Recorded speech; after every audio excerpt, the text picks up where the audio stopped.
আসসালামু আলাইকুম গাইস, আশা করি তোমরা সবাই ভালো আছো। আলহামদুলিল্লাহ আমিও তোমাদের দয় ভালো আছি।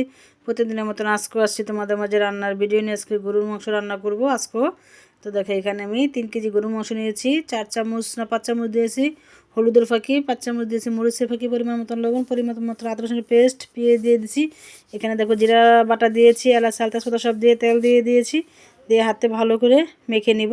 তো দেখো ভালো করে মেখে নিচ্ছি। আমার ছোটো ভাইয়ের বউ মেখে দিচ্ছে, আমি মাখতে পারতেছি না, আমি অন্য কাজ করতেছি। তো দেখো মাখানো হয়ে গেছে। এখন আমি রাইস কুকারে মেখে নিয়েছি, রাইস কুকারে তোমার বসিয়ে দেবো ঢাকনা দিয়ে। তো দেখো বসিয়ে দিয়েছি ডেকে, আর অনেক পানি উঠবে। তো দেখো ঢাকনাটা উঠিয়ে নেড়ে চেড়ে দিয়েছি। এখন আবার তোমাদেরকে দেখেছি অনেক পানি উঠেছে।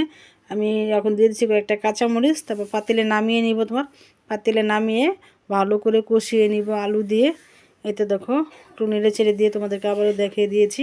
এখন প্রথমে আমি নামিয়ে নিব পাতিলে করে, পাতিলে নামিয়ে তোমার চুলায় বসিয়ে দিবে। তো পাতিলে নামিয়ে আমি চুলায় বসিয়ে দিচ্ছি। এখন অল্প পানি থাকতে থাকতে তোমার আলু দিয়ে দিবে, আলু দিয়ে ভালো করে একদম কষা কষা করে জলের পানি দিয়ে দেবো। আজকে আমার বড় ননদ, আমার ছোটো ননদ, আমার মানে জাল, তারপর আমার মামা মামি সবাইকে আজকে খাওয়াবো। আমি গাউসিয়া বাড়িতে আসছি তোমার, ওইখানে সবাইকে আজকে খাওয়াচ্ছি। রোস্ট করছি, আজকেও পোলাও করছি, গরুর মাংস করছি।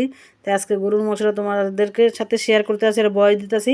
ঈদের দিনও 3.5 কেজি রান্না করছি, তোমাদেরকে বয়স দিতে পারি না, বলতে পারি না, কারণ সারাদিন মেহমান ছিল, এই জন্য বলতে পারি না। আজকেও মেহমান আছে, এখন এক রুম আইসা গেট লাগে।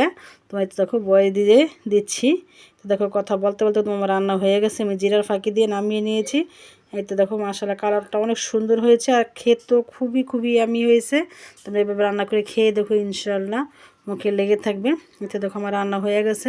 গরুর মাংস রান্নার রেসিপিতে ভালো লাগে লাইক কমেন্ট শেয়ার করো। আল্লাহ হাফেজ।